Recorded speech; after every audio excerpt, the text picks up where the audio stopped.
Amén. Es una alegría poder estar aquí con los hermanos, compartiendo. Quisiera que vayamos a Éxodo capítulo 34. Éxodo capítulo 34, verso 10. En sí esta lección comienza desde el 1 hasta el 10, pero nada más quiero que leamos ahí. Me ayuda ahí. Amén. Amén. Éxodo 34, verso 10. Cuando lo tengamos decimos amén. Amén. Lo esperamos para gozarnos juntos. Amén. Muy bien. La palabra se lee en el nombre del Padre, del Hijo y del Espíritu Santo y dice: y él contestó: y aquí yo hago pacto delante de todo tu pueblo. Haré maravillas que no han sido hechas en toda la tierra ni en nación alguna. Y verá todo el pueblo en medio del cual estás tú la obra de Jehová, porque será cosa tremenda la que yo haré contigo. Padre, te damos gracias por el privilegio que nos da de poder estar reunidos con nuestros hermanos. Señor, gracias. Te damos gracias. Me dirijo a ti, me deposito en ti. Soy consciente de que por mí nunca ocurrirá y no ocurre nada, Señor. Somos conscientes de la necesidad de ti y por eso estamos aquí. Glorifícate de una manera especial. Glorifícate en cada corazón, en cada mente de nuestra vida, Señor. Gracias, Padre, gracias. Amén. Muy bien, ¿puede tomar asiento? El título de esta enseñanza le hemos titulado, así como lo trae la guía: el Señor es clemente y compasivo. Hermanos, este libro que tengo en mis manos es un libro que ha cambiado mi vida. Es un libro cuya información me permite conocer un amor tan grande que proviene y viene del Creador de todas las cosas. Ese es Dios. La Escritura nos habla de un suceso y es la historia del pueblo de Israel. Como la sabemos, algunos de ustedes ya la hemos oído, algo de alguna manera la hemos enseñado, predicado, pero una de las cosas que me cautiva y me llama la atención es el hecho de que como el amor de Dios fue y ha sido y es tan grande para el ser humano como también lo fue para este pueblo de Israel. El pueblo de Israel en un momento dado es llevado cautivo, y cuando es llevado cautivo de alguna manera van surgiendo muchas cosas, van surgiendo muchos detalles en los cuales la Escritura lo menciona atrás. Y en uno de esos momentos, cuando el pueblo estaba cautivo, de alguna manera sentían la opresión, sentían el dolor, el azote. Dentro de ellos había una agonía que los llevó a clamar, a pedir y a entender que había alguien que había dado una promesa un día, y fue al Padre de la fe, nuestro Padre Abraham. Amén. La Escritura dice que el corazón de ellos estaba turbado, y al ser turbado, la fatiga, el dolor, la esclavitud los llevó a un momento dado a reconocer que había alguien en el cielo, y que al clamar y acudir y al expresar palabra vendría ese socorro. Ese socorro llegó a través de un hombre que Dios lo procesó y lo llevó y lo sacó de un palacio llamado Moisés. Moisés sin duda alguna tenía los privilegios tan grandes y hermosos como el privilegio de poder estar en un palacio y tener los beneficios de alguna manera dentro de ese palacio, pero ni aún así llegó el momento que no le importó, sino que tuvo que renunciar. Renunció por el hecho que era más fuerte las cosas que se miraban, era más fuerte aquello que estaba y que había venido sobre él, y era el llamado de Dios para sacar al pueblo de Israel. Amén. Sin duda alguna, el libertador llega, Dios a través de Moisés llega y lo liberta, lo saca por un proceso donde van al desierto. Se desarrollan tantas cosas que de alguna manera la Escritura lo relata. En el camino, de alguna manera, el pueblo de Israel en el corazón por sí ya traía una peganilla en el hecho de que ellos no querían y no podían olvidar de donde ellos estaban, aunque ellos fueron esclavos y fueron atormentados, pero el corazón de ellos todavía no olvidaban esa parte. En el camino Dios va mostrando el amor, su misericordia, los lleva en el desierto y se van desarrollando hechos que de alguna manera para mí me impacta por el hecho de que el corazón de los hombres llega un momento a endurecerse que olvida lo que Dios ha hecho y hace, y cuando el hombre olvida lo que Dios ha hecho y hace, el hombre se vuelve una vez más atrás. El pueblo de Israel en el capítulo más atrás, quisiera leerle si me lo permite. En el capítulo de Éxodo 32 dice: viendo el pueblo que Moisés tardaba en descender del monte, se acercaron entonces a Aarón y le dijeron: levántate, haznos dioses que vayan delante de nosotros, porque a este Moisés, el varón que nos sacó de la tierra de Egipto, no sabemos qué le haya acontecido. Verso 12. Y Aarón les dijo: apartad los arcillos de oro que están en las orejas de vuestras mujeres, de vuestros hijos y de vuestras hijas, y tráemelos.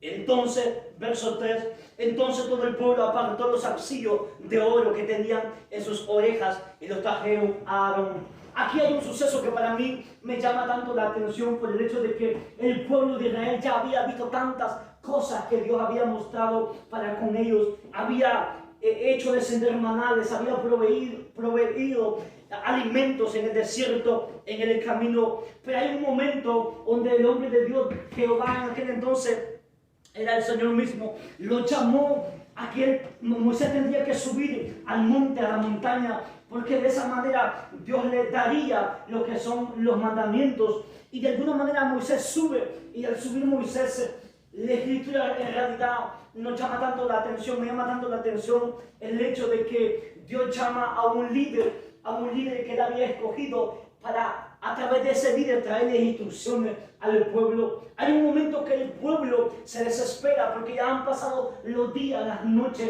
El pueblo está de alguna manera en una situación donde hay un líder que ese líder lo deja a Moisés, que fue Aarón.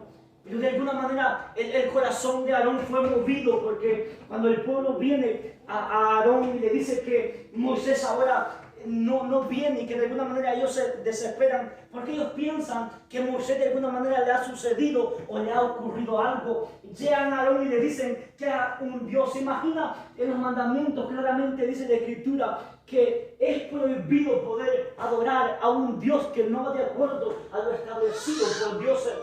Pero el corazón de ellos venía de alguna manera dentro de ellos la idolatría todavía, la cual habían vivido en Egipto. El líder que en ese momento estaba fue Aarón. De alguna manera su corazón no tuvo la estabilidad, la firmeza de poder decir no. Su corazón, su mente se inclina al pedido de cada uno de ellos y hace un becerro. Pero hay un momento donde Jehová le dice a Moisés que baje rápidamente abajo donde está el pueblo. Y cuando esto ocurre, llega el momento donde Moisés, el celo de Jehová lo consume a Moisés y se enoja.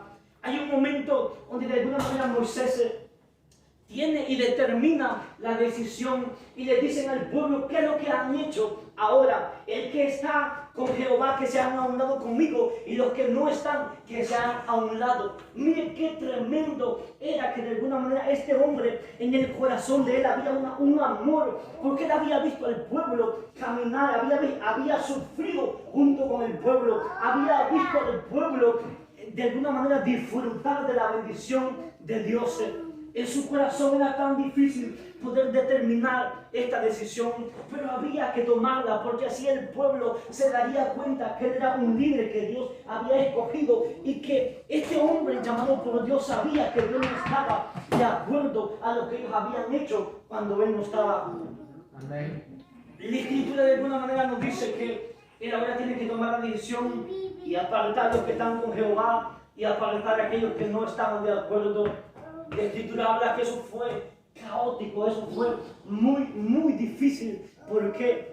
Porque Moisés manda a que saquen las espadas y que les vuelen la vida, de que le quiten la vida. Me imagino que fueron muchos los que de alguna manera se quedaron, no aceptaron, y fueron muchos también los que estuvieron junto con Moisés. Pero Moisés, el amor que le tenía al pueblo y el celo que le tenía a Dios, de alguna manera eso disgustó el corazón y tomó la actitud de romper las dos tablas. Y de las dos tablas venían los mandamientos que Dios le había permitido a Moisés, los cuales tendría que presentar al pueblo y los cuales el pueblo tenía que regirse por esos mandamientos. Pero Moisés no se acordó de esa tabla, porque fue tuvo el impacto que él pudo notar a través de este pueblo y tiró las tablas. Qué tremendo es que ahora, cuando llega el momento que mueren muchos, ahora Jehová le pide que vuelva otra vez Moisés hacia al monte Sinaí. Y le dice que no se acerque ningún animal en los versículos anteriores del capítulo 34. Mire qué tremendo es que de alguna manera ahora Moisés sube arriba. Otra vez de alguna manera Jehová le da las instrucciones a través de las tablas. Pero hay algo que de alguna manera a mí me llama la atención y era que Moisés sabía que el pueblo había pecado. Moisés sabía que el pueblo había fallado. Ahora, hay algo aquí que de alguna manera me cautiva, porque si no hubiese intercedido Moisés contra el pueblo ante Dios, directamente Jehová estaba muy enfadado. Los iba a raer de la tierra definitivamente. Pero Moisés les dice, mire qué tremendo, allí en el capítulo 32, quisiera llevarlo ahí, en Éxodo capítulo 32, verso 11 y 30, Éxodo capítulo 32, verso 11, verso 12. Permítame leerle si no lo tiene todavía, y dice así. Entonces Moisés oró en presencia de Jehová, su Dios, y dijo, oh Jehová, ¿por qué se encenderá tu furor contra tu pueblo que tú sacaste de la tierra de Egipto con gran poder y con mano fuerte? ¿Por qué han de hablar los egipcios diciendo, para mal los sacó, para matarlos en los montes y para raerlos de sobre la faz de la tierra? Vuélvete del ardor de tu ira. O sea que Moisés sabía que Jehová estaba airado por la actitud que ellos tomaron en un momento. Pero ahora Moisés está como el intermediador que está haciendo que Dios de alguna manera se apacive y la ira no caiga sobre el pueblo. Mi ira en ellos y los consuma. Y aquí le dice, y de ti yo haré una gran nación, en el verso 10, perdón. Ahora vamos al 12. ¿Por qué han de hablar los egipcios diciendo, para mal los sacó, para matarlos en el monte, para raerlos de sobre la faz de la tierra? Vuélvete del ardor de tu ira y arrepiéntete de este mal contra tu pueblo. Acuérdate de Abraham y de Isaac. Ahora Moisés de alguna manera le está recordando a nuestro Señor Jesucristo la promesa que Él mismo había dado a nuestros padres de la fe. Jehová lo oye y lo escucha, y de alguna manera ya no cede a lo que Jehová iba a hacer. Mire qué interesante Moisés, la historia de Moisés y el personaje de Moisés, también una tipología de Cristo. Cuando el hombre de alguna manera peca en el huerto del Edén, Jesucristo en el Nuevo Testamento tiene que venir para morir, sufrir y morir por el ser humano, porque la humanidad entre el Padre había una separación. Y ahora Jesucristo viene a morir, porque a través de Él la humanidad tendría esperanza o una reconciliación hacia el Padre. Amén. Moisés en esta ocasión hizo lo mismo, lo hizo por amor al pueblo. Mire qué interesante es esto. Quisiera leerles ahí donde hemos obviamente leído en el 34, verso 10. Y él contestó, y aquí yo hago pacto. O sea que Jehová hace un pacto con Moisés, pero también con el pueblo. Quisiera leerles qué es un pacto. ¿Qué es un pacto? Es un contrato a un acuerdo entre dos o más partes. Pero el pacto entre Dios y el género humano es la modalidad a través de la cual Dios ha escogido comunicarse con nosotros. Número uno, porque hay este pacto por su fidelidad. O sea que este pacto Jehová lo hace con Moisés, pero con su pueblo por la fidelidad y recordando las promesas que Jehová había dado a nuestros padres de la fe, llamado el padre Abraham. Porque hay este pacto por su fidelidad con su pueblo por causa de sus promesas a sus padres. Mire qué interesante es esto. Número dos, Él les dice, yo haré maravillas a favor de ellos. Haría cosas que nunca habían visto. O sea que en el verso 10, y Él contestó, y aquí yo hago pacto delante de todo tu pueblo, haré maravillas. O sea que, mire qué interesante es esto, que de alguna manera Jehová ve que el pueblo se rebela contra Él y toma la decisión de hacer un becerro, y todavía Dios de alguna manera los perdona. Y al perdonarlos, Él toma la iniciativa. Mire qué interesante esto. Dice, Él les dice, yo haré maravillas a favor de ellos, haría cosas que nunca habían visto. O sea que el pueblo ya venía viendo cosas, pero estaba por acontecer muchas cosas de parte de Dios a favor de ellos.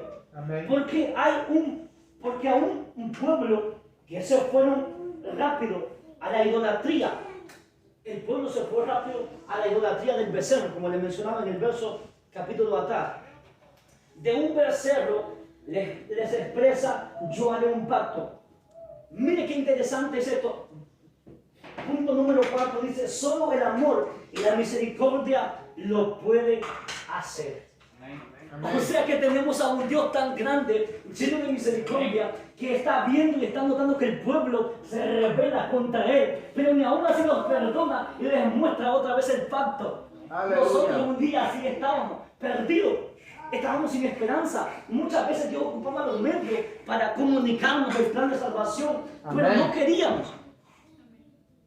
Pero un día en su misericordia, Dios no se cansó de tocarnos. Dios no se cansó, aunque usted y yo, cuando no le conocíamos, nos cansábamos, nos fastidiábamos, que alguien viniese y nos hablara del plan de salvación. Pero Dios tomó en bien no agotar la paciencia, sino que mostrar la misericordia.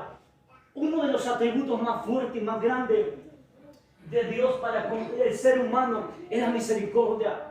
¿Por qué la misericordia? Porque el ser humano una y otra vez, el pueblo de Israel una y otra vez pecaba, se alejaban, no querían nada con el Señor, pero ni aún así Él mostraba su amor.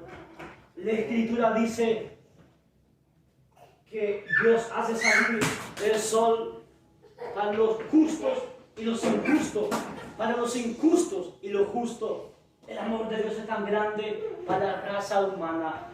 Y ese amor es el que ahora nos ha motivado a estar reunidos. Amén. Y ese Gloria a amor del Jesús. Señor nos ha motivado a estar juntos en esta noche. Aleluya. ¿Cómo no de adorarle? ¿Cómo no de exaltarle? Denle fuerte un aplauso al Señor en esta noche, hermano.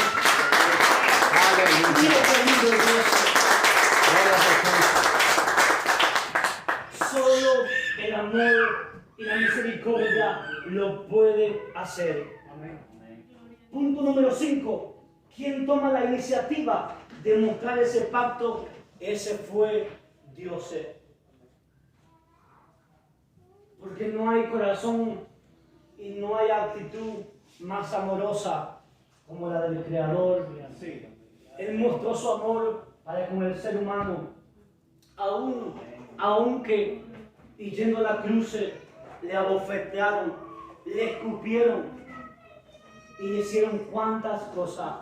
Pero ni aún ahí, aunque Él tenía y tiene el poder para poder defenderse y hacer estragos a sus enemigos, cuando Él está culminando en la cruz, Él les dice, Padre, perdónalos, porque no saben lo que hacen. Amén. El amor de Dios es tan grande Gloria a Jesús. que Él tomó. ¿Quién toma la iniciativa de mostrar ese pacto? Ese fue Dios. Esa actitud y esa iniciativa siempre la ha tomado Dios para con la raza humana. Y aunque el hombre y el corazón de alguna manera se niegue y rechace, por eso un día la misma palabra dice que Dios no vino para juzgar el mundo, ni para condenar el mundo, sino que el ser humano fuese por él. Pero mire qué interesante, dice también que en aquel día Él no lo juzgará al ser humano, sino que será la misma palabra que el ser humano un día oyó. Por eso Él toma la iniciativa siempre. Dios ha tomado la iniciativa de llamar al ser humano. Punto 6. Acá también podemos ver versículos anteriores como una tipología. Les hablaba acerca de la tipología de Moisés cuando Moisés sube y intercede por el pueblo. Ya vamos a ir terminando. Permítanme un segundo más. Como cuando también Jesús muere, da su vida para reconciliarnos con el Padre. Tengo punto 7. ¿Qué hace Moisés suplicando misericordia? En el capítulo 32 Moisés sube a suplicar misericordia, a interceder por el pueblo. Amén. Amén. Punto número 8. Porque el pueblo había fallado vergonzosamente. Había hecho lo contrario a lo que Dios requería. O sea que tiene una actitud del pueblo que estaba contra la voluntad de Dios, pero ni aún así los amó hasta el final. Amén. Punto número 11 dice, pero mi pueblo no oyó mi voz, Israel no me quiso a mí. Punto número 12, los dejé, por tanto, a la dureza de su corazón, caminaron en sus propios consejos. Hasta otra versión dice, en sus propios caprichos. O sea que el pueblo de Israel, de alguna manera, ellos por naturaleza se alejaban. Póngase en pie. Ellos por naturaleza se alejaban siempre del Creador. Amén. Por eso si nos damos cuenta, esa generación que salió y que Dios sacó de Egipto a través de Moisés, esos que salieron no entraron a la tierra de Canaán. Los que entraron fue la generación, los jóvenes que nacieron en el desierto. Nomás la tierra de Canaán entró Caleb y Josué.